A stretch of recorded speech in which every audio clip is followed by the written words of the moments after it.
ਅੱਜ ਕਹਿੰਦੇ ਆ ਜੀ ਪ੍ਰਧਾਨ ਮੰਤਰੀ ਜੀ ਨੇ ਗੱਲ ਕਰਨੀ ਹੈ ਪੁਟਿਨ ਨਾਲ। ਕੀ ਗੱਲ ਕਰਨੀ ਹੈ? ਇਹ ਹਥਿਆਰ ਵਰਤਣ ਵਾਲਾ ਨਹੀਂ ਹੈ, ਇਹ ਸਿਰਫ ਡਰਾਉਣ ਵਾਲਾ ਹੈ। ਤੇ ਪੁਟਿਨ ਸਾਹਿਬ ਉਹਨੇ ਦਾ ਇਸਤੇਮਾਲ ਕਰਨਗੇ ਨਹੀਂ ਕਰਨਗੇ, ਜੇ ਦਿਮਾਗ ਖਰਾਬ ਹੋ ਗਿਆ ਹੋਵੇ ਕਿਸੇ ਨੇਤਾ ਦਾ। ਸੋ ਮੈਨੂੰ ਲੱਗਦਾ ਫਿਰ ਪੁਟਿਨ ਦਾ ਇਹਨਾਂ ਨੂੰ ਟੈਸਟ ਕਰਨਾ ਪਏਗਾ ਕਿ ਇਸ ਤਰੀਕੇ ਨਾਲ ਤਾਂ ਦੁਨੀਆ ਅੱਗੇ ਨਹੀਂ ਚੱਲ ਸਕਦੀ। ਕੱਲ ਨੂੰ ਇਹ ਮਲਡੋਵਾ 'ਚ ਜਾ ਵੜੇ, ਸ਼ਹਿਰ ਦੇ ਲੋਕ ਬਿਨਾਂ ਹਥਿਆਰ ਟੈਂਕਾਂ ਦੇ ਅੱਗੇ ਖੜੇ ਹੋ ਰਹੇ ਆ ਕੇ, ਕਈ ਬੰਦੇ ਲੇਟ ਗਏ ਟੈਂਕਾਂ ਦੇ ਅੱਗੇ। ਇਹ ਪਿਕਚਰਾਂ ਰੂਸ 'ਚ ਨਹੀਂ ਦਿਖਾਈਆਂ ਜਾ ਰਹੀਆਂ। ਉਸ 'ਚ ਵੀ ਤੁਹਾਨੂੰ ਲੱਗਦਾ ਕਿ ਬਗਾਵਤ ਖੜੀ ਹੋ ਸਕਦੀ ਹੈ ਜੇ ਯੁੱਧ ਲੰਮਾ ਚੱਲਦਾ ਹੈਗਾ, ਇਸ ਤਰੀਕੇ ਨਾਲ ਬੰਦੇ ਮਰਦੇ ਨੇ, ਤਾਂ ਰੂਸ ਦੇ ਲੋਕ ਵੀ ਜਿਹੜੇ ਰਾਸ਼ਟਰਪਤੀ ਪੁਤਿਨ ਨੇ ਉਹਨਾਂ ਦੇ ਖਿਲਾਫ ਹੋ ਸਕਦੇ ਨੇ? ਕਿ ਉਹ ਤੇਲ ਤੇ ਗੈਸ ਹੈ ਉਹਦੇ ਕੋਲ, ਉਹ ਹਲੇ ਬੰਦ ਨਹੀਂ ਕੀਤੀ। ਹਲੇ ਅਮਰੀਕਾ ਨੇ ਵੀ ਤੇਲ ਲੈਣਾ ਰੂਸ ਤੋਂ ਬੰਦ ਨਹੀਂ ਕੀਤਾ। ਪੁਟਿਨ ਨੇ ਕਿਹਾ ਕਿ ਜੇ ਨੇਟੋ ਦਾ ਕੋਈ ਬਾਹਰਲਾ ਦੇਸ਼ ਇਹਦੇ ਦਖਲ ਅੰਦਾਜ਼ੀ ਕਰੇਗਾ ਫਿਰ ਮੈਂ ਉਹਦਾ ਜਵਾਬ ਦੇਵਾਂਗਾ। ਆਰਟੀਕਲ 5 ਜਿਹੜਾ ਉਹਨਾਂ ਦਾ ਨੇਟੋ ਦਾ, ਉਹ ਕਹਿੰਦੇ ਆ ਜੀ ਇੱਕ ਤੇ ਹਮਲਾ ਕੀਤਾ ਫਿਰ ਸਾਰਿਆਂ ਤੇ ਹਮਲੇ ਦੇ ਬਰਾਬਰ ਹੈ। ਸੋ ਚੀਨ ਦੀ ਇਕਨੋਮੀ ਤੇ ਅਸਰ ਪਏਗਾ। ਸੋ ਉਹ ਵੀ ਹੁਣ ਦੁਬਿਧਾ 'ਚ ਨੇ।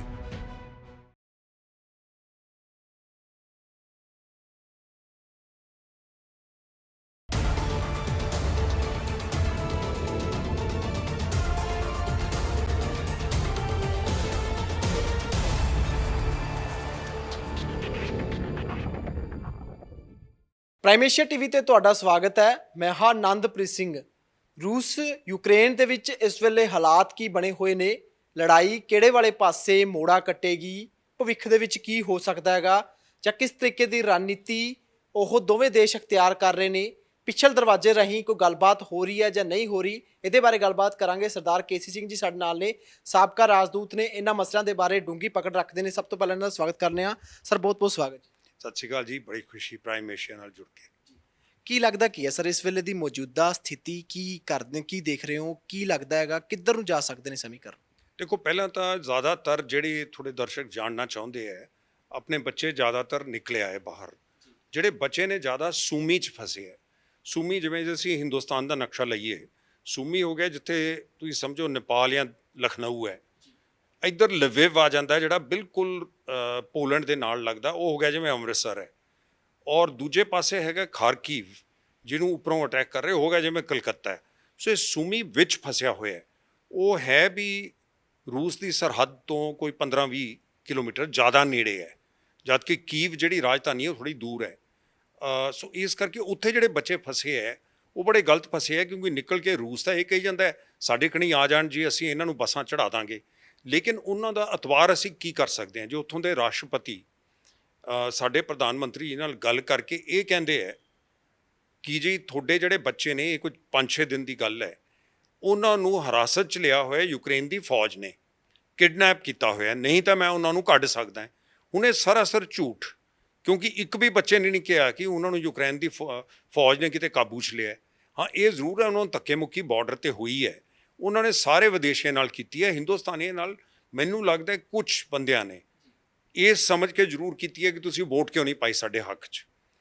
ਉਹਨਾਂ ਦਾ ਗੁੱਸਾ ਵਾਜਬ ਹੈ, ਕਿਉਂਕਿ ਤੁਸੀਂ ਪਹਿਲਾਂ ਸਿਕਿਉਰਿਟੀ ਕਾਊਂਸਲ ਤੇ ਜਨਰਲ ਅਸੈਂਬਲੀ 'ਚ, ਚਲੋ ਮੈਂ ਕਹਿੰਦਾ ਉੱਥੇ ਤੁਸੀਂ ਕੰਧ 'ਤੇ ਬੈਠੇ ਰਹੇ, UN ਹਿਊਮਨ ਰਾਈਟਸ ਕਾਊਂਸਲ 'ਚ ਜਾ ਕੇ ਉੱਥੇ ਵੀ ਤੁਸੀਂ ਅੱਖਾਂ ਬੰਦ ਕਰ ਲਓ ਆਪਣੀਆਂ, ਜਿਵੇਂ ਘੋੜਿਆਂ ਨੂੰ ਬਲਿੰਕਰਸ ਲੱਗੇ ਹੁੰਦੇ ਇੰਜ ਲਾ ਲਓ।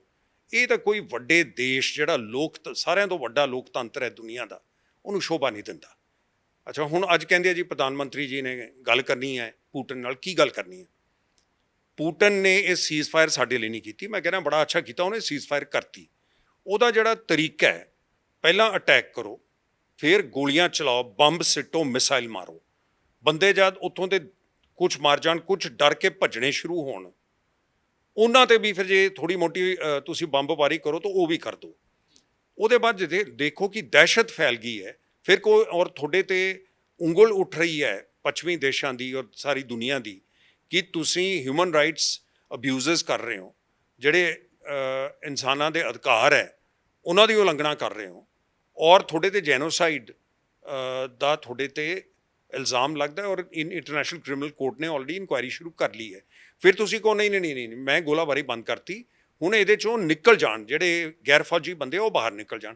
ਹੁਣ ਇਹ ਹਿੰਦੁਸਤਾਨ ਲਈ ਨਹੀਂ ਕੀਤਾ ਉਹਨੇ, ਹਾਲਾਂਕਿ ਜਦ ਪ੍ਰਧਾਨ ਮੰਤਰੀ ਗੱਲ ਕਰਨਗੇ ਉਹਨਾਂ ਦੇ ਆਸਾਨ ਕਰੂਗਾ ਉਹ ਤਾਂ ਉਹਨੇ ਸਾਰਿਆਂ ਲਈ ਕੀਤਾ, ਕਿਉਂਕਿ ਸਾਰੀ ਜਗ੍ਹਾ ਉਹਨੇ ਸ਼ਹਿਰ, ਜਿਹੜੇ ਵੱਡੇ 3 ਸ਼ਹਿਰ ਇੱਧਰ ਦੱਖਣ ਦੇ ਵਿੱਚ ਉਹਨੇ ਜਿਹੜੇ ਘੇਰੇ ਹੋਏ ਨੇ, ਉੱਧਰ ਪੂਰਬ ਦੇ ਵਿੱਚ ਘੇਰੇ ਹੋਏ ਆ ਸਾਰੇ ਪੂਰਬ 'ਚ ਨੇ, ਔਰ ਜਿਹੜੇ ਪੂਰਬ ਵਾਲੇ ਔਰ ਜਿਹੜੇ ਉੱਤਰ ਵਾਲੇ ਉਹ ਸਾਰੇ ਘੇਰ ਕੇ ਉਹਦਾ ਤਰੀਕਾ ਇਹ ਹੈ ਕਿ ਕਿਸੇ ਨਾ ਕਿਸੇ ਤਰੀਕੇ ਨਾਲ ਲੋਕਾਂ 'ਚ ਦਹਿਸ਼ਤ ਫੈਲ ਜੇ, ਇਹ ਡਰ ਕੇ ਪ੍ਰੈਸ਼ਰ ਪਾਉਣ ਆਪਣੀ ਸਰਕਾਰ 'ਤੇ, ਔਰ ਰਾਸ਼ਟਰਪਤੀ ਜ਼ੈਲੈਂਸਕੀ ਆਪਣੇ ਹਥਿਆਰ ਸਿੱਟ ਦੇ ਔਰ ਕਹੇ ਮੈਂ ਰਿਜ਼ਾਈਨ ਕਰਦਾ ਤਾਂ ਕਿ ਆਪਣੀ ਸਰਕਾਰ ਉੱਥੇ ਬਣਾ ਸਕਣ। ਹੁਣ ਇਹਦੇ 'ਚ ਕੀ ਇਹਦਾ ਜਵਾਬ ਕੀ ਦੇ ਰਿਹਾ? ਉਹ ਜ਼ੈਲੈਂਸਕੀ ਵਿਚਾਰਾ ਕਹੀ ਜਾ ਰਿਹਾ ਕਿ ਫਿਰ ਤੁਸੀਂ ਮੇਰੇ ਤਾਂ ਸ਼ਾਬੀ ਮਿਲੂਗਾ ਤੁਹਾਨੂੰ ਜੇ ਤੁਸੀਂ ਮਦਦ ਨਹੀਂ ਕਰੋਗੇ। ਉਹ ਕਹਿੰਦਾ ਸੀਗਾ ਕਿ ਇਹਦੇ ਉੱਤੇ ਤੁਸੀਂ ਨੋ ਫਲਾਈ ਜ਼ੋਨ ਬਣਾ ਦਿਓ ਯੂਕਰੇਨ ਦੇ ਉੱਤੇ। ਨੋ ਫਲਾਈ ਜ਼ੋਨ ਦਾ ਮਤਲਬ ਹੁੰਦਾ ਜਿਵੇਂ ਇਰਾਕ 'ਤੇ ਬਣਾਇਆ ਸੀ ਇਹਨਾਂ ਨੇ ਕਿ ਕਿਸੇ ਵੀ ਦੇਸ਼ ਦਾ ਜਹਾਜ਼ ਨਹੀਂ ਉੱਡੇਗਾ ਉਹਦੇ ਉੱਤੇ। ਹੁਣ ਉਹ ਜਾਂ ਤਾਂ UN ਸਿਕਿਉਰਿਟੀ UN ਦੀ ਕੋਈ ਰੈਜ਼ੋਲੂਸ਼ਨ ਹੋਵੇ, ਉਹ ਤੁਸੀਂ ਕਰ ਨਹੀਂ ਸਕਦੇ ਕਿਉਂਕਿ ਰੂਸ ਉਹਨੂੰ ਵੀਟੋ ਕਰ ਦੂਗਾ। ਛੋਟੇ ਦੇਸ਼ ਦੇ ਉੱਤੇ ਤੁਸੀਂ ਨੋ ਫਲਾਈ ਜ਼ੋਨ ਬਣਾ ਸਕਦੇ ਹੋ, ਲੇਕਿਨ ਇੱਕ ਐਡਾ ਵੱਡਾ ਦੇਸ਼ ਜਿਹਦੇ ਕੋਲ ਪਰਮਾਣੂ ਹਥਿਆਰ ਹੋਣ, ਉਹਦੇ ਨਾਲ ਫਿਰ ਤਾਂ ਆਮਣੇ ਸਾਹਮਣੇ ਲੜਾਈ ਹੋ ਜਾਏਗੀ ਤੁਹਾਡੀ। ਇੱਕ ਹੋਰ ਚੀਜ਼ ਜਿਹੜੀ ਹੋ ਰਹੀ ਹੈ ਜਿਹਦੇ 'ਚ ਮੈਨੂੰ ਲੱਗਦਾ ਹੈ ਕਿ ਪੱਛਮੀ ਦੇਸ਼ ਟੈਸਟ ਕਰਕੇ ਦੇਖਣਗੇ ਕਿ ਇਹ ਪੂਟਿਨ ਕਿੰਨੇ ਕੁ ਪੜਾਕੇ ਵੈਸੇ ਮਾਰ ਰਿਹਾ ਤੇ ਹਕੀਕਤ ਕੀ ਹੈ।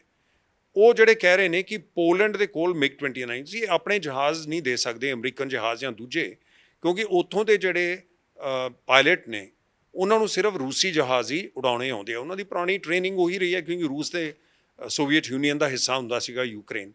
ਉਹ ਜਹਾਜ਼ ਪੋਲੈਂਡ ਕੋਲ MiG-29 ਹੈਗੇ ਨੇ। ਇਹਨਾਂ ਨੇ ਕਿਹਾ ਸਾਨੂੰ ਉਹ MiG-29 ਚਾਹੀਦੇ ਨੇ ਕਿਉਂਕਿ ਇਹਨਾਂ ਦੇ ਹਲੇ ਇੱਕ ਦੋ ਅੱਡੇ ਹਲੇ ਚਾਲੂ ਨੇ।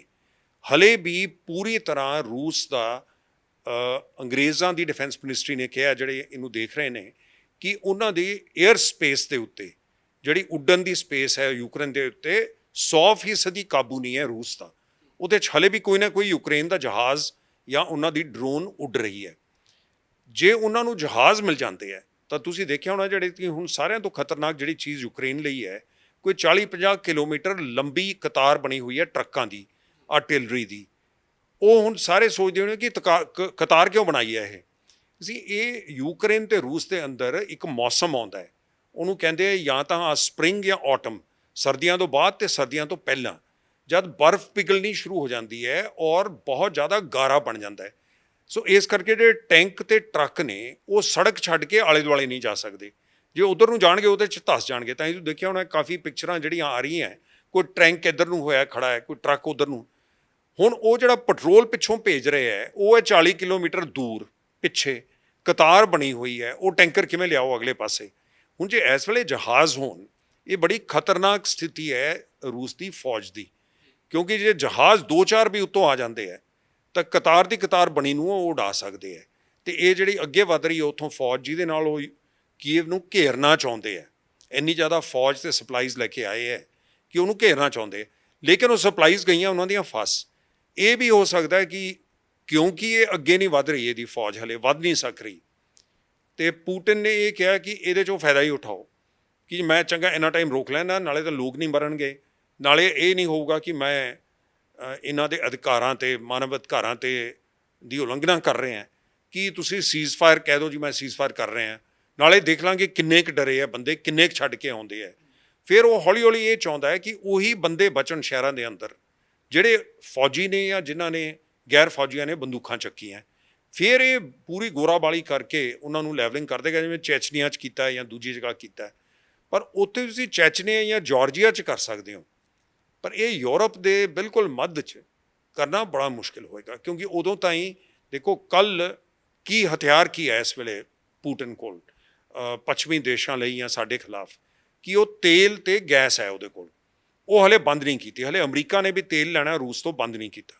ਹਾਲਾਂਕਿ ਉੱਥੋਂ ਦੇ ਜਿਹੜੇ ਰਿਪਬਲਿਕਨ ਸੈਨੇਟਰਸ ਜਾਂ ਕਾਂਗਰਸਮੈਨ ਹੈ ਉਹ ਕਹਿ ਰਹੇ ਕਿ ਤੁਸੀਂ ਕਿਉਂ ਨਹੀਂ ਬੰਦ ਕਰਦੇ। ਪ੍ਰੈਜ਼ੀਡੈਂਟ ਬਾਈਡਨ ਨੂੰ ਕਹਿੰਦੇ ਆ ਕਿ ਤੁਸੀਂ ਵੀ ਆਪਣਾ ਬੰਦ ਕਰੋ ਤੇਲ ਲੈਣਾ। ਉਹਨਾਂ ਨੇ ਵੈਨੇਜ਼ੁਏਲਾ, ਦੇਖੋ ਦੋ ਦੇਸ਼ ਨੇ ਜਿਹੜਾ ਇਹਨੂੰ ਉਲਟ ਇਹਦਾ ਜਵਾਬ ਦੇ ਸਕਦੀ ਹੈ ਜਾਂ ਫਾਇਦਾ ਕਰ ਸਕਦੇ। ਇੱਕ ਈਰਾਨ ਹੈ ਔਰ ਦੂਜਾ ਵੈਨੇਜ਼ੁਏਲਾ। ਦੋਨਾਂ 'ਤੇ ਸੈਂਕਸ਼ਨਸ ਅਮਰੀਕਾ ਨੇ ਲਾਈਆਂ ਹੋਈਆਂ। ਉੱਧਰ ਈਰਾਨ ਨਾਲ ਗੱਲਬਾਤ ਕਰ ਰਹੇ ਹੈ ਔਰ ਉੱਧਰ ਕਰ ਰਹੇ ਨੇ ਵੈਨੇਜ਼ੁਏਲਾ ਨਾਲ। ਜੇ ਵੈਨੇਜ਼ੁਏਲਾ ਦੀਆਂ ਸੈਂਕਸ਼ਨਸ ਉੱਠ ਜਾਂਦੀਆਂ ਫਿਰ ਉਹਦੇ ਨਾਲ ਉੱਥੋਂ ਸਪਲਾਈਜ਼ 1-2 ਮਹੀਨੇ 'ਚ ਉਹ ਵਧਾ ਸਕਦੇ। ਇੱਕਦਮ ਵਧਾਉਣੀਆਂ ਤਾਂ ਬੜੀਆਂ ਮੁਸ਼ਕਿਲ ਹੁੰਦੀਆਂ ਜਦ ਤੁਹਾਡੇ ਆਇਲ ਫੀਲਡ ਬੰਦ ਪਏ ਹੋਣ। ਇਹ ਤੁਸੀਂ ਟੈਪ ਵਾਂਗੂ, ਨਲਕੇ ਵਾਂਗੂ ਨਹੀਂ ਖੋਲ੍ਹ ਸਕਦੇ ਵੀ ਇੱਕਦਮ ਖੋਲ੍ਹ ਲਏ ਤੇ ਚੱਲਦੇ ਸ਼ੁਰੂ ਹੋ ਜਾਣ। ਜੇ ਬੰਦ ਪਏ ਹੋਣ ਉਹਨੂੰ ਦੁਬਾਰਾ ਚਲਾਉਣ 'ਚ ਥੋੜ੍ਹਾ ਜਿਹਾ ਵਕਤ ਲੱਗਦਾ ਹੈ। ਪਰ ਉਹ ਅਮਰੀਕਾ ਕੋਸ਼ਿਸ਼ ਇਹ ਕਰ ਰਿਹਾ ਕਿ ਕਿਧਰੇ ਨਾ ਕਿਧਰੋਂ, ਕਿਉਂਕਿ ਰੂਸ ਦੇ ਵਿੱਚੋਂ 5-6 ਮਿਲੀਅਨ ਬੈਰਲ ਦਿਨ ਦੀਆਂ ਐਕਸਪੋਰਟ ਕਰਦੇ ਹੋਣੇ ਆ ਉਹ, ਕਿਉਂਕਿ ਨੰਬਰ 3 ਤੇ ਨੇ ਦੁਨੀਆ 'ਚ, ਸਾਊਦੀ ਅਰੇਬੀਆ ਤੇ ਅਮਰੀਕਾ ਦੇ ਬਾਅਦ। ਉਹ ਜੇ 5-6 ਮਿਲੀਅਨ ਬੈਰਲ ਦਿਨ ਦੀਆਂ ਤੁਸੀਂ ਕਿੱਥੋਂ ਲਿਆਉਣਗੇ? ਜੇ ਅਮਰੀਕਾ ਕਿਧਰੋਂ ਲਿਆ ਕੇ ਗਲੋਬਲ ਜਿਹੜੀ ਪੂਰੀ ਦੁਨੀਆ ਦੀ ਉਤਪਾਦਨ ਹੈ ਉਹਦੇ 'ਚ ਪਾ ਦੇ, ਫਿਰ ਰੂਸ ਤੇ ਸ਼ਿਕੰਜੇ ਕੱਸ ਦੇਣਗੇ, ਕਿਉਂਕਿ ਉਹਨਾਂ ਦੇ ਆਇਲ ਤੇ ਤੇਲ, ਜੇ ਤੁਸੀਂ ਉਹਨਾਂ ਦੇ ਕੱਚੇ ਤੇਲ ਤੇ ਗੈਸ ਦੀ ਐਕਸਪੋਰਟ ਬੰਦ ਕਰ ਦਿਓ, ਫਿਰ ਬਿਲਕੁਲ ਹੀ ਉਹਨਾਂ ਦੀ ਆਮਦਨ, ਕਿਉਂਕਿ ਤਕਰੀਬਨ ਅੱਧੀ ਆਮਦਨ ਜਿਹੜੀ ਐਕਸਪੋਰਟ ਤੋਂ ਹੈ ਰੂਸ ਦੀ, ਉਹ ਤੇਲ ਤੇ ਗੈਸ ਤੋਂ ਹੈ। ਤੇ ਇੱਥੇ ਇੱਕ ਸਵਾਲ ਇਹ ਵੀ ਹੈ ਕਿ ਬਹੁਤ ਸਾਰੇ ਲੋਕ ਕਹਿ ਰਹੇ ਨੇ ਕਿ ਯੂਕਰੇਨ ਦੀ ਗਲਤੀ ਸੀ, ਕੋਈ ਕਹਿੰਦੇ ਨੇ ਰੂਸ ਦੀ ਗਲਤੀ ਸੀ, ਰੂਸ ਨੇ ਪਹਿਲਾਂ ਕੀਤਾ, ਉਹ ਕਹਿੰਦੇ ਯੂਕਰੇਨ ਨੇ ਕੀਤਾ। ਬਹੁਤ ਸਾਰੇ ਦੇਸ਼ਾਂ ਨੇ ਰੂਸ ਦਾ ਬਾਈਕਾਟ ਕੀਤਾ, ਆਰਥਿਕ ਉਤੇ ਲਗਾਈਆਂ ਜਾ ਰਹੀਆਂ ਨੇ ਪਾਬੰਦੀਆਂ। ਕੀ ਲੱਗਦਾ ਕੀ ਹੈ, ਰੂਸ ਇਸ ਸਾਰੇ ਤੋਂ ਸਬਕ ਸਿੱਖ ਰਿਹਾ ਹੈਗਾ, ਜਾਂ ਫਿਰ ਤੁਹਾਨੂੰ ਲੱਗਦਾ ਕਿ ਰੂਸ ਨੂੰ ਕੋਈ ਫਰਕ ਨਹੀਂ ਪੈ ਰਿਹਾ ਦੁਨੀਆ 'ਚ, ਕੀ ਉਹਦੇ ਬਾਰੇ ਕੋਈ ਸੋਚ ਰਿਹਾ, ਉਹ ਆਪਣਾ ਜਿਹੜਾ ਉਹਨਾਂ ਨੇ ਕੰਮ ਕਰਨਾ ਟਾਰਗੇਟ ਮਿੱਥਿਆ ਉਹਦੇ ਵੱਲ ਨੂੰ ਚੱਲਦੇ ਜਾ ਰਹੇ ਨੇ? ਦੇਖੋ, ਹਾਲੇ ਤਾਂ ਪ੍ਰੈਜ਼ੀਡੈਂਟ ਪੁਟਿਨ ਜਿਸ ਰਸਤੇ ਤੇ ਚੱਲੇ ਨੇ, ਅੰਦਾਜ਼ਾ ਇਹ ਲਗਾਇਆ ਜਾ ਰਿਹਾ ਕਿ ਉਹ ਗਲਤੀ ਕਰ ਗਏ ਨੇ, ਕਿਉਂਕਿ ਉਹਨਾਂ ਦਾ ਸ਼ਾਇਦ ਅੰਦਾਜ਼ਾ ਸੀ ਕਿ ਹਫ਼ਤੇ ਜਾਂ 10 ਦਿਨ ਦੇ ਵਿੱਚ ਅਸੀਂ ਕੀਵ, ਇਹਨਾਂ ਦੀ ਜਿਹੜੀ ਰਾਜਧਾਨੀ ਹੈ, ਉਹਦੇ 'ਤੇ ਕਾਬੂ ਕਰ ਲਾਂਗੇ, ਔਰ ਇਹ ਜ਼ੈਲੈਂਸਕੀ ਭੱਜੇਗਾ ਜਾਂ ਇਹ ਮਾਰਿਆ ਜਾਏਗਾ, ਔਰ ਅਸੀਂ ਸਰਕਾਰ ਬਦਲ ਕੇ ਉਹਦੇ ਬਾਅਦ ਅਮਨ ਚੈਨ ਹੋ ਜਾਏਗਾ। ਦੂਜਾ, ਉਹਨਾਂ ਨੇ, ਮੈਨੂੰ ਦੇਖੋ, ਪੁਟਿਨ KGB 'ਚ ਰਹੇ ਹੈ, ਇੰਟੈਲੀਜੈਂਸ 'ਚ ਕੰਮ ਕੀਤਾ ਹੈ, ਇੰਨੀ ਜ਼ਿਆਦਾ ਬੇਵਕੂਫੀ ਤਾਂ ਨਹੀਂ ਹੋ ਸਕਦੀ, ਪਰ ਰੂਸੀਆ ਨੂੰ ਇਹ ਗੱਲ ਉਹਨਾਂ ਨੇ ਕਹੀ ਹੈ ਕਿ ਯੂਕਰੇਨ ਦੇ ਬੰਦੇ ਤਾਂ ਸਾਡੇ ਨਾਲ ਹੈ, ਉਹ ਸਾਡੇ 'ਚ ਆਉਣਾ ਚਾਹੁੰਦੇ ਹੈ, ਇਹ ਤਾਂ ਚੰਦ ਬੰਦੇ ਹੈ ਜਿਨ੍ਹਾਂ ਨੇ ਉੱਥੇ ਸਰਕਾਰ ਕਾਬੂ ਕੀਤੀ ਹੋਈ ਹੈ। ਹਾਲਾਂਕਿ ਇਹ ਹੈ ਕਿ ਜ਼ੈਲੈਂਸਕੀ ਤਾਂ ਬਹੁਤ ਜ਼ਿਆਦਾ ਵੋਟਾਂ ਲੈ ਕੇ ਇਲੈਕਸ਼ਨ ਜਿੱਤ ਕੇ ਆਇਆ ਹੈ। ਅੱਛਾ, ਹੁਣ ਆ ਜਦ ਲੋਕ ਅੱਗਿਓਂ ਡੰਡੇ ਚੱਕ ਲਏ ਹੈ ਕਿ ਜੇਕਰ ਤੁਸੀਂ ਦੇਖਿਆ ਕਿ ਸ਼ਹਿਰ ਦੇ ਲੋਕ ਬਿਨਾਂ ਹਥਿਆਰ ਟੈਂਕਾਂ ਦੇ ਅੱਗੇ ਖੜੇ ਹੋ ਰਹੇ ਆ ਕੇ, ਕਈ ਬੰਦੇ ਲੇਟ ਗਏ ਟੈਂਕਾਂ ਦੇ ਅੱਗੇ, ਇਹ ਪਿਕਚਰਾਂ ਰੂਸ 'ਚ ਨਹੀਂ ਦਿਖਾਈਆਂ ਜਾ ਰਹੀਆਂ। ਰੂਸ ਦੇ ਵਿੱਚ ਫੇਸਬੁੱਕ, ਸੋਸ਼ਲ ਮੀਡੀਆ ਉਹਨੇ ਕੰਟਰੋਲ ਕਰ ਲਿਆ। ਇਹ ਵੀ ਖਬਰ ਆਈ ਹੈ ਕਿ ਯੂਕਰੇਨ ਦੇ ਕਈ ਬੰਦੇ ਜਿਨ੍ਹਾਂ ਦੇ ਰਿਸ਼ਤੇਦਾਰ ਰੂਸ 'ਚ ਨੇ, ਉਹ ਕਹਿ ਰਹੇ ਕਿ ਤੁਸੀਂ ਕਿਉਂ ਲੜ ਰਹੇ ਹੋ, ਉਹਨਾਂ ਨੂੰ ਇੱਥੋਂ ਦੀ ਜਿਹੜੀ ਅਸਲੀਅਤ ਹੈ ਉਹ ਰੂਸ 'ਚ ਪਤਾ ਨਹੀਂ ਲੱਗ ਰਹੀ। ਰੂਸ ਦੇ ਬੰਦਿਆਂ ਨੂੰ ਉਹਨਾਂ 'ਤੇ ਜਦ ਅਸਰ ਤਾਂ ਹੀ ਪਏਗਾ ਜੇ ਉਹਨਾਂ ਦੀ ਖਾਣ ਪੀਣ ਦੇ ਸਮਾਨ 'ਤੇ ਅਸਰ ਪਏ, ਉਹਨਾਂ ਦੀ ਆਮਦਨ 'ਤੇ ਅਸਰ ਪਏ, ਇਨਫਲੇਸ਼ਨ ਹੋਵੇ, ਉਹਨੂੰ ਕਰਦਿਆਂ ਟਾਈਮ ਲੱਗਣਾ ਹੈ। ਸੋ ਇੱਕ ਤਰ੍ਹਾਂ ਨਾਲ ਰੇਸ ਹੈ ਕਿ ਪੁਟਿਨ ਸਾਹਿਬ ਜਲਦੀ ਤੋਂ ਜਲਦੀ ਦਬਾ ਸਕਦੇ ਹੈ ਔਰ ਇੱਥੋਂ ਦੀ ਸਰਕਾਰ ਨੂੰ ਬਦਲ ਸਕਦੇ ਹੈ, ਸੱਤਾ ਪਲਟ ਸਕਦੇ ਹੈ, ਜਾਂ ਇਹਦਾ ਅਸਰ ਰੂਸ ਦੇ ਅੰਦਰ ਤਾਂ ਹੀ ਪਹੁੰਚ ਜਾਏਗਾ ਜਿੱਥੇ ਉੱਥੋਂ ਦੇ ਲੋਕਾਂ 'ਤੇ ਅਸਰ ਪੈਣਾ ਸ਼ੁਰੂ ਹੋਵੇ। ਰੂਸ 'ਚ ਵੀ ਤੁਹਾਨੂੰ ਲੱਗਦਾ ਕਿ ਬਗਾਵਤ ਖੜੀ ਹੋ ਸਕਦੀ ਹੈ ਜੇ ਯੁੱਧ ਲੰਮਾ ਚੱਲਦਾ ਹੈਗਾ, ਇਸ ਤਰੀਕੇ ਨਾਲ ਬੰਦੇ ਮਰਦੇ ਨੇ, ਤਾਂ ਰੂਸ ਦੇ ਲੋਕ ਵੀ ਜਿਹੜੇ ਰਾਸ਼ਟਰਪਤੀ ਪੁਤਿਨ ਨੇ ਉਹਨਾਂ ਦੇ ਖਿਲਾਫ ਹੋ ਸਕਦੇ ਨੇ? ਦੇਖੋ, ਅਸੀਂ ਦੇਖਿਆ ਅੱਗੇ ਜਦ ਗੋਰਬਾਚੋਵ ਨਿਕਲੇ ਹੈ, ਉਦੋਂ ਲੋਕ ਨਿਕਲ ਕੇ ਆ ਗਏ ਸੀ। ਫਿਰ ਇੱਕ ਵਾਰ ਜਦ ਕਮਿਊਨਿਸਟਾਂ ਨੇ ਉੱਥੇ, ਤੁਹਾਨੂੰ ਯਾਦ ਹੋਣਾ, ਦੁਬਾਰਾ ਪਲਟਤੀ ਸੀ ਉਹਨਾਂ ਦਾ ਰਾਜ, ਦੁਬਾਰਾ ਕਮਿਊਨਿਸਟ ਆਉਣ ਦੀ ਕੋਸ਼ਿਸ਼ ਕਰ ਰਹੇ ਸੀ, ਤਾਂ ਯੈਲਸਨ ਆ ਕੇ ਖੜੇ ਹੋਏ ਲੋਕਾਂ ਦੇ ਨਾਲ। ਲੋਕਾਂ ਨੇ ਘੇਰ ਲਿਆ ਸੀ ਆਪਣੇ ਪਾਰਲੀਮੈਂਟ ਨੂੰ, ਕਿਹਾ ਕਿ ਅਸੀਂ ਫੌਜ ਨੂੰ ਨਹੀਂ ਅੰਦਰ ਆਉਣ ਦੇਣਾ। ਫਿਰ ਕਮਿਊਨਿਸਟ ਪਾਰਟੀ ਨੂੰ ਵਾਪਸ ਹੋਣਾ ਪਿਆ। ਤੋ ਇਸ ਕਰਕੇ ਲੋਕ ਤਾਂ ਦੇਖੋ ਕਿਧਰੇ ਵੀ, ਪਰ ਲੋਕਾਂ 'ਤੇ ਅਸਰ ਪੈਣਾ ਚਾਹੀਦਾ ਹੈ। ਇਸ ਵੇਲੇ ਉਹਨਾਂ ਨੂੰ ਪੁਟਿਨ ਸਾਹਿਬ ਨੇ ਇਹ ਕਿਹਾ, ਦੇਖੋ ਮੈਂ ਰੂਸ ਨੂੰ ਦੁਬਾਰਾ ਮਹਾਨ ਬਣਾਉਣਾ ਚਾਹ ਰਿਹਾ। ਦੇਖੋ ਹੁਣ ਮਹਾਨ ਬਣਨ ਦਾ ਜੇ ਤੁਸੀਂ ਨਾਅਰੇਬਾਜ਼ੀ ਲਾਓ, ਜਿਵੇਂ ਅਸੀਂ ਵੀ ਦੇਖਿਆ ਇੱਥੇ ਬੰਦੇ ਬੱਚਿਆਂ ਨੂੰ ਵਾਪਸ ਲਿਆ ਰਹੇ ਆ, ਉਹਨਾਂ ਤੋਂ ਨਾਅਰੇ ਲਗਵਾ ਰਹੇ ਆ, ਸੀ ਨਾਅਰੇਬਾਜ਼ੀ ਸ਼ੁਰੂ ਹੋ ਜਾਏ ਦੇਸ਼ ਦੇ ਵਿੱਚ, ਫਿਰ ਉਦੋਂ ਸੋਚਦੇ ਨਹੀਂ ਲੋਕ, ਉਹਨਾਂ ਨੂੰ ਕਹਿੰਦੇ ਆ ਬਸ ਦੇਸ਼ ਭਗਤੀ। ਸੋ ਉਹ ਰੂਸੀਆ ਨੂੰ ਬੜਾ ਦੇਸ਼ ਭਗਤੀ ਦਾ ਉਹਨੇ ਸਬਕ ਸਿਖਾ ਰਿਹਾ ਹੈ। ਉਹਨਾਂ ਨੂੰ ਹੁਣ ਇਸ ਚੀਜ਼ ਤੋਂ ਮੁੜਦਿਆਂ ਤਾਂ ਅਸਰ ਪਏਗਾ ਜੇ ਉਹਨਾਂ ਦੀ ਜ਼ਿੰਦਗੀ 'ਤੇ, ਉਹਨਾਂ ਦੀ ਕਮਾਈ 'ਤੇ ਅਸਰ ਪਏ, ਉਹਨਾਂ ਦੇ ਦਿਨ ਤੋਂ ਦਿਨ ਜਿਹੜੀ ਉਹ ਖਰੀਦ ਫਰੋਖਤ ਕਰਦੇ ਹੈ ਖਾਣ ਪੀਣ ਦੀਆਂ ਚੀਜ਼ਾਂ, ਉਹਨੂੰ ਲੱਗਣਗੇ ਕੁਛ ਮਹੀਨੇ, ਉਹ ਇੱਕਦਮ ਨਹੀਂ ਹੋ ਸਕਦਾ। ਤਾਂ ਹੀ ਜ਼ੈਲੈਂਸਕੀ ਕਹਿ ਰਿਹਾ ਮੈਨੂੰ ਜਲਦੀ ਜਹਾਜ਼ ਦਿਓ, ਮੈਨੂੰ ਜਲਦੀ ਤੁਸੀਂ ਏਅਰ ਕਵਰ ਦਿਓ, ਨਹੀਂ ਤਾਂ ਇਹ ਮੈਨੂੰ ਇਹ ਰੋਕ ਲੈਣਗੇ, ਫਿਰ ਅਸੀਂ ਇਹਦਾ ਕੁਝ ਕਰ ਨਹੀਂ ਸਕਾਂਗੇ। ਇਹ ਯੂਰਪ ਵਾਲੇ ਹੁਣ ਜਿੱਥੇ ਲੜਾਈ, ਮੈਂ ਕਹਿੰਦਾ ਇਹਨੂੰ ਟੈਸਟ ਕਰ ਸਕਦੇ ਨੇ ਯੈਲਸਨ ਨੂੰ, ਜੇ ਪੋਲੈਂਡ ਜਹਾਜ਼ ਦੇ ਦਿੰਦਾ ਹੈ ਯੂਕਰੇਨ ਨੂੰ। ਹੁਣ ਇਹ ਇੱਕ ਨੇਟੋ ਕੰਟਰੀ ਹੈ ਪੋਲੈਂਡ, ਜੇ ਉੱਥੋਂ ਹਥਿਆਰ, ਇਹੋ ਜਿਹੇ ਹਥਿਆਰ ਜਿਹੜੇ ਖਤਰਨਾਕ ਜਹਾਜ਼ ਤਾਂ ਫਿਰ ਇੱਕਦਮ ਹੋ ਗਏ। ਹੁਣ ਉਹਦੇ 'ਚ ਪੁਟਿਨ ਕੀ ਕਰੇਗਾ? ਪੁਟਿਨ ਨੇ ਕਿਹਾ ਕਿ ਜੇ ਨੇਟੋ ਦਾ ਕੋਈ ਬਾਹਰਲਾ ਦੇਸ਼ ਇਹਦੇ 'ਚ ਦਖਲ ਅੰਦਾਜ਼ੀ ਕਰੇਗਾ ਫਿਰ ਮੈਂ ਉਹਦਾ ਜਵਾਬ ਦੇਵਾਂਗਾ। ਹੁਣ ਨੇਟੋ ਦਾ ਇਹ ਹੈ ਕਿ ਜੇ ਇਹਨੇ ਕਿਸੇ ਵੀ ਨੇਟੋ ਦੇ ਦੇਸ਼ 'ਤੇ ਹਮਲਾ ਕੀਤਾ, ਆਰਟੀਕਲ 5 ਜਿਹੜਾ ਉਹਨਾਂ ਦਾ ਨੇਟੋ ਦਾ ਹੈ, ਉਹ ਕਹਿੰਦੇ ਆ ਜੇ ਇੱਕ 'ਤੇ ਹਮਲਾ ਕੀਤਾ ਫਿਰ ਸਾਰਿਆਂ 'ਤੇ ਹਮਲੇ ਦੇ ਬਰਾਬਰ ਹੈ, ਫਿਰ ਅਸੀਂ ਸਾਰੇ ਜਵਾਬ ਦੇਵਾਂਗੇ। ਜਾਂ ਤਾਂ ਉਹਦੇ 'ਚ ਉਦੋਂ ਗੋਰਬਾਚੋਵ ਦੀ ਜਿਹੜੀ ਗੱਪ ਹੈ ਉਹ ਫੜੀ ਜਾਏਗੀ ਕਹਿਣਗੇ ਬਸ ਐਵੇਂ ਪੜਾਕੇ ਮਾਰਦੇ ਸੀ, ਜਾਂ ਫਿਰ ਇਹ ਪੰਗਾ ਲਏਗਾ। ਜੇ ਪੰਗਾ ਲਏਗਾ ਕਸੂਤਾ ਫਸ ਸਕਦਾ ਹੈਗਾ ਰੂਸ, ਜੇ ਇਸ ਤਰੀਕੇ ਦੀ ਕੋਈ ਪਹਿਲ ਕਦਮੀ ਕਰਦਾ ਹੈਗਾ ਤਾਂ ਫਸ ਸਕਦਾ ਹੈ। ਉਹਦੇ 'ਚ ਫਿਰ ਜੇ ਸਾਰੇ ਨੇਟੋ ਦੇ ਦੇਸ਼ ਆ ਜਾਣ ਫਿਰ ਉਹਨਾਂ ਦਾ ਮੁਕਾਬਲਾ ਨਹੀਂ ਕਰ ਸਕਦਾ। ਫਿਰ ਤਾਂ ਇਹੀ ਕਹਿੰਦਾ ਮੈਂ ਪਰਮਾਣੂ ਹਥਿਆਰ ਮਾਰ ਕੇ ਕਿੱਧਰ ਨੂੰ ਜਾਏਗਾ, ਫਿਰ ਉਹ ਵੀ ਇਹਦੇ ਤੇ ਮਾਰਨਗੇ। ਅੱਛਾ, ਇੱਕ ਗੱਲ ਇੱਥੇ ਮੈਂ ਤੁਹਾਡੇ ਇਸੇ ਨਾਲ ਮੇਰਾ ਜੁੜਦਾ ਸਵਾਲ ਹੈ ਕਿ ਦੋਵੇਂ ਦੇਸ਼ ਕਹੀ ਜਾਂਦੇ ਨੇ, ਉਹ ਕਹਿੰਦੇ ਕਿ ਸਾਡੇ ਕੋਲ ਐਟਮੀ ਬੰਬ ਨੇ, ਉਹ ਕਹਿੰਦੇ ਨੇ ਕਿ ਸਾਡੇ ਕੋਲ ਤੁਹਾਡੇ ਤੋਂ ਵੱਧ ਨੇ।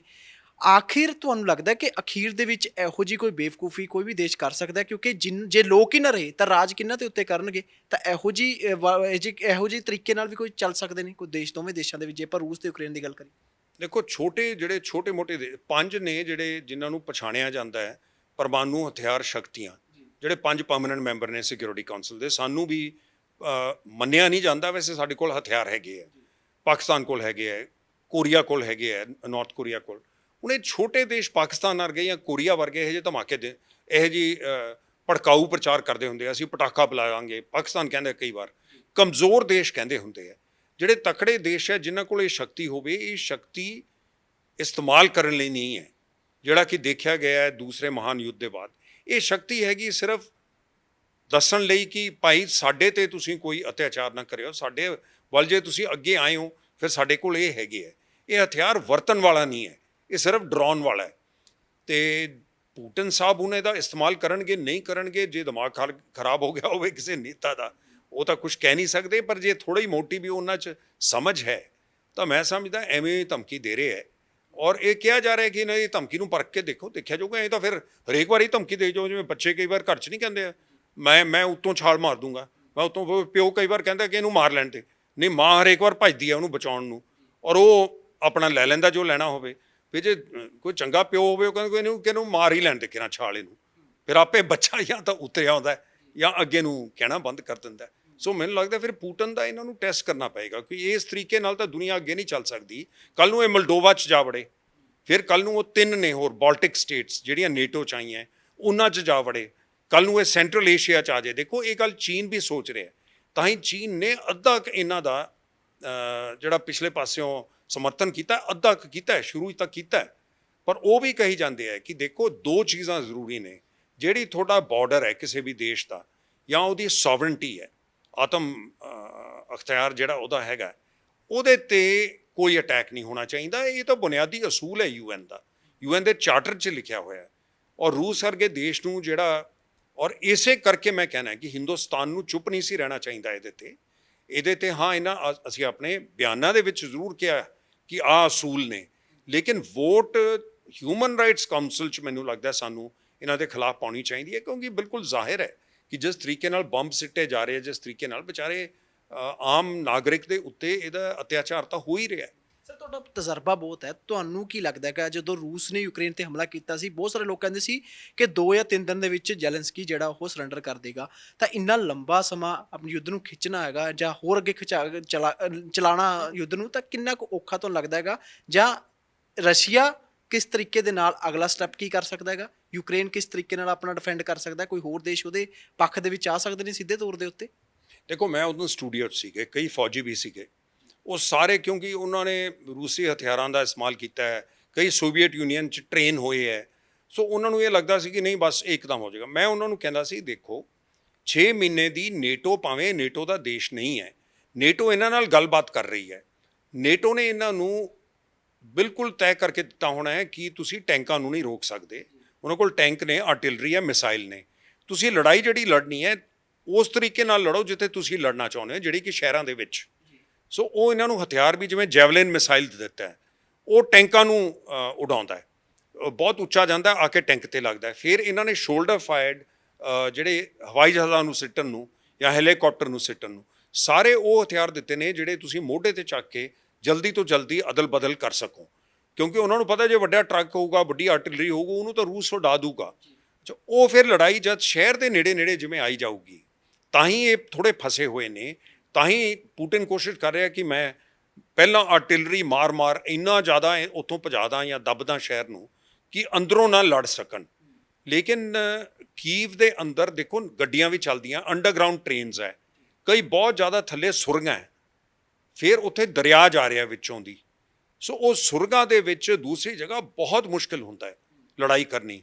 ਸੋ ਉਹਨੂੰ ਕਾਬੂ ਜੇ ਉੱਥੋਂ ਦਾ ਬੰਦਾ ਮੱਥ ਲੇ ਕਿ ਮੈਂ ਜਾਂ ਮਰ ਜਾਊਂਗਾ ਜਾਂ ਮਾਰ ਦੂੰਗਾ, ਔਰ ਦੂਜਾ ਜਿਹੜਾ ਤੁਹਾਡਾ ਉੱਥੋਂ ਦਾ ਫੌਜੀ ਆਇਆ ਰੂਸ ਦਾ, ਉਹਨੂੰ ਤਾਂ ਸਮਝ ਨਹੀਂ ਆਉਂਦਾ ਮੈਂ ਕਿਉਂ ਲੜ ਰਿਹਾ, ਉਹਦੀ ਭਾਸ਼ਾ ਬੋਲਦੇ ਜਿਹੜੇ ਬੰਦਿਆਂ ਨਾਲ ਲੜ ਰਿਹਾ, ਕਿਸ ਗੱਲ ਲਈ ਲੜ ਰਿਹਾ, ਸੋ ਉਹ ਡਿਮੋਰਲਾਈਜ਼ ਵੀ ਹੋ ਜਾਂਦੀ ਹੈ।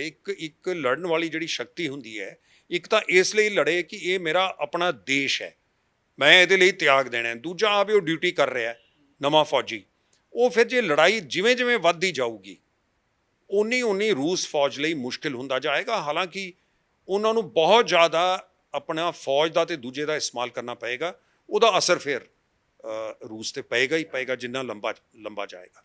ਮੇਰਾ ਅਖੀਰ ਤੇ ਸਵਾਲ ਹੈ, ਛੋਟਾ ਜਿਹਾ ਸਵਾਲ ਹੈ ਕਿ ਅਮਰੀਕਾ, ਰੂਸ ਜਾਂ ਫਿਰ ਯੂਕਰੇਨ, ਹੁਣ ਲੱਗਦਾ ਕੀ ਹੈ ਲੋਕਾਂ ਦੇ ਪੁਆਇੰਟ ਆਫ View ਨਾਲ ਦੱਸਿਓ। ਉਹ ਕਹਿੰਦੇ ਨੇ ਕਿ ਸ਼ਕਤੀ ਸਾਡੀ ਵੱਡੀ ਹੈ, ਇੱਧਰ ਚੀਨ ਕਹਿੰਦਾ ਸਾਡੀ ਵੱਡੀ ਹੈ, ਲੋਕਾਂ ਦੇ ਵਿਊ ਪੁਆਇੰਟ ਤੋਂ ਕੀ ਹੈ? ਲੋਕ ਜਿਸ ਤਰੀਕੇ ਨਾਲ ਉੱਥੇ ਕਲਪੇ ਪਏ ਨੇ, ਭਾਵੇਂ ਰੂਸ ਭਾਵੇਂ ਯੂਕਰੇਨ, ਕੀ ਲੱਗਦਾ ਕੀ ਹੈ ਲੋਕਾਂ ਦੇ ਨਜ਼ਰੀਏ ਤੋਂ? ਤੁਸੀਂ ਕੀ ਅੰਦਾਜ਼ਾ ਲਗਾ ਰਹੇ ਹੋ ਕਿ ਲੋਕ ਕੀ ਚਾਹੁੰਦੇ ਨੇ ਅਸਲ 'ਚ? ਉੱਥੋਂ ਦੇ ਲੋਕ ਦੇਖੋ, ਯੂਕਰੇਨ ਦੇ ਤਾਂ ਨਹੀਂ ਚਾਹੁੰਦੇ ਰੂਸ ਆਵੇ, ਹੋ ਸਕਦਾ ਥੋੜ੍ਹੇ ਜਿਹੇ ਜਿਹੜੇ ਪੂਰਬੀ ਹਿੱਸੇ ਨੇ ਜਿੱਥੇ ਰੂਸੀ ਬੋਲਣ ਵਾਲੇ ਬੰਦੇ ਹੈ, ਡੌਨਬਾਸ ਏਰੀਆ, ਉਹਦੇ 'ਚੋਂ ਅੱਧਾ ਤਾਂ ਇਹਨਾਂ ਨੇ ਪਹਿਲਾਂ ਹੀ ਰੋਕਿਆ ਹੋਇਆ ਸੀ, ਉਹ ਚਾਹੁੰਦੇ ਹੋਣੇ ਆ ਜਾਣ।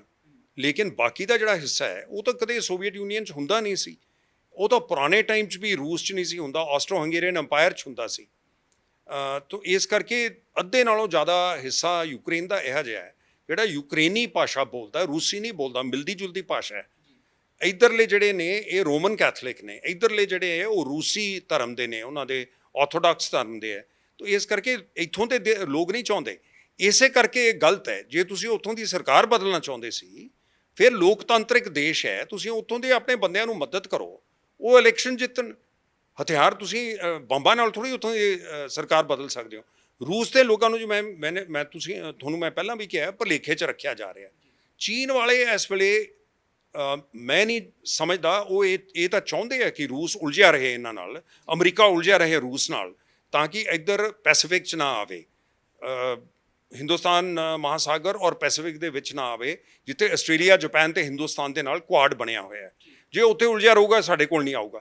ਲੇਕਿਨ ਚੀਨ ਇਹ ਵੀ ਨਹੀਂ ਚਾਹੁੰਦਾ ਕਿ ਦੁਨੀਆ ਦਾ ਤਜਾਰਤ ਦਾ ਸੰਤੁਲਨ, ਸਿਕਿਉਰਿਟੀ ਦਾ ਸੰਤੁਲਨ ਹਿੱਲੇ, ਉਹਦਾ ਅਸਰ ਉਹਨਾਂ 'ਤੇ ਵੀ ਪਏਗਾ। ਬਹੁਤ ਜ਼ਿਆਦਾ ਤਜਾਰਤ, ਸਾਰੀ ਦੁਨੀਆ ਦਾ ਸਾਰਿਆਂ ਤੋਂ ਵੱਡਾ ਤਜਾਰਤ ਕਰਨ ਵਾਲਾ ਦੇਸ਼ ਹੈ, ਸੋ ਚੀਨ ਦੀ ਇਕਨੋਮੀ 'ਤੇ ਅਸਰ ਪਏਗਾ। ਸੋ ਉਹ ਵੀ ਹੁਣ ਦੁਬਿਧਾ 'ਚ ਨੇ, ਉੱਤੋਂ ਤਾਂ ਕਹਿ ਰਹੇ ਆ ਕਿ ਹਾਂ ਅਸੀਂ ਇਹਨਾਂ ਦੀ ਮਦਦ ਕੀਤੀ ਹੈ, ਪਰ ਦੇਖੋ ਉਹਨਾਂ ਨੇ ਵੀ ਅਬਸਟੇਨ ਕੀਤਾ ਹੈ, ਉਹਨਾਂ ਨੇ ਵੀ ਵੋਟ ਇਹਨਾਂ ਦੇ ਪੱਖ 'ਚ ਨਹੀਂ ਪਾਈ UN 'ਚ। ਤਾਂ ਉਹ ਵੀ ਦੋ ਮੰਚ ਨੇ ਕਿ ਇਹਨੂੰ ਕੀ ਕਰੀਏ। ਜੇ ਗੱਲ ਵੱਧ ਗਈ ਤਾਂ ਚੀਨ ਦਾ ਵੀ ਇਹਦੇ 'ਚ ਨੁਕਸਾਨ ਹੈ। ਮੇਰੇ ਖਿਆਲ ਕਿਸੇ ਵੀ ਦੇਸ਼ ਦਾ ਫਾਇਦਾ ਨਹੀਂ ਹੈ। ਇਹ ਬਹੁਤ ਜ਼ਿਆਦਾ ਗਲਤ ਗੱਲ ਹੈ ਜਿਹੜੀ ਪੁਟਿਨ ਸਾਹਿਬ ਕਰ ਰਹੇ ਆ। ਬਹੁਤ ਸ਼ੁਕਰੀਆ ਸਰ, ਤੁਸੀਂ ਸਮਾਂ ਦਿੱਤਾ, ਬਹੁਤ ਧੰਨਵਾਦ ਜੀ। ਮਿਹਰਬਾਨੀ। ਤਾਂ ਸਰਦਾਰ ਕੇਸੀ ਸਿੰਘ ਜੀ ਹੋਰਾਂ ਦੇ ਨਾਲ ਗੱਲਬਾਤ ਕੀਤੀ, ਪੂਰਾ ਮਸਲਾ ਸਮਝਣ ਦੀ ਕੋਸ਼ਿਸ਼ ਕੀਤੀ ਕਿ ਆਖਰ ਜੀਓਪੋਲਿਟਿਕਸ ਕੀ ਹੈ ਤੇ ਉੱਥੇ ਇਸ ਵੇਲੇ ਹੋ ਕੀ ਰਿਹਾ ਤੇ ਆਉਣ ਵਾਲੇ ਸਮੇਂ ਦੇ ਵਿੱਚ ਕੀ ਹੋ ਸਕਦਾ, ਇਹਦੇ ਬਾਰੇ ਗੱਲਬਾਤ ਕੀਤੀ। ਪ੍ਰੋਗਰਾਮ ਤੁਸੀਂ ਦੇਖਿਆ, ਪ੍ਰੋਗਰਾਮ ਦੇ ਉੱਤੇ ਆਪਣੀ ਪ੍ਰਤੀਕਿਰਿਆ ਜ਼ਰੂਰ ਸਾਂਝੀ ਕਰਿਓ। ਮੈਨੂੰ ਆਨੰਦਪ੍ਰੀਤ ਸਿੰਘ ਨੂੰ ਦਿਓ ਇਜਾਜ਼ਤ। ਵੇਖਦੇ ਰਹੋ ਪ੍ਰਾਈਮ ਏਸ਼ੀਆ TV, ਤੁਹਾਡਾ ਆਪਣਾ, ਤੁਹਾਡੇ ਲਈ। ਸਤਿ ਸ਼੍ਰੀ ਅਕਾਲ।